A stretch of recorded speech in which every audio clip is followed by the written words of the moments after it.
আগামী ৭ অক্টোবরের ভিতরে সিলেট শহরে ব্যাটারি চালিত অটোরিকশা সম্পূর্ণ বন্ধের দাবি না মানলে ৮ অক্টোবর থেকে সিলেটের সর্বস্তরের পরিবহন বন্ধের হুঁশিয়ারি দিয়েছেন সিলেট জেলা বাস মিনিবাস কোচ ঐক্য পরিষদের নেতৃবৃন্দ। সিলেট জেলা বাস মিনিবাস কোচ ঐক্য পরিষদের সভাপতি মইনুল ইসলাম বলেন, আগামী ৭ তারিখের মধ্যে যদি ব্যাটারি চালিত গাড়ি, রিকশা বা টমটম বন্ধ না হয়, আর যারা ইন্ধন দিয়েছে, যারা আমাদের শ্রমিকের গায়ে হাত দিয়েছে, যারা আমাদের গাড়ি ভাঙচুর করেছে, তাদেরকে যদি আইনের আওতায় না নেওয়া হয়, তাহলে ৮ তারিখ থেকে আমরা রাজপথে সর্বস্তরের পরিবহন বন্ধ করে দেব। আজ শনিবার ২৭ সেপ্টেম্বর দুপুরে সিলেট নগরীর বন্দরবাজারে ব্যাটারি চালিত রিকশা বন্ধের দাবিতে এবং সিএনজি অটোরিকশা, ট্রাক, লেগুনার উপর হামলার প্রতিবাদে আয়োজিত এক সমাবেশে এই ঘোষণা দিয়েছেন তিনি।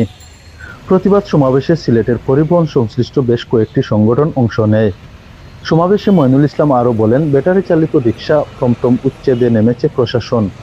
এটা নিয়ে ইচ্ছাকৃতভাবে কারো ইন্ধনে গত বুধবার উপশহরে আমাদের মাইক্রো স্ট্যান্ডে হামলা চালানো হয়েছে।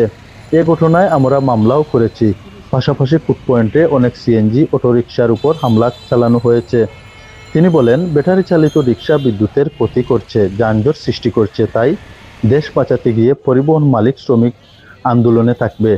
এদিকে অবৈধ অটোরিকশা বন্ধের বিরুদ্ধে আগামীকাল নগরবাসীকে নিয়ে মাঠে নামার দিয়েছেন সাবেক মেয়র আরিফুল হক চৌধুরী।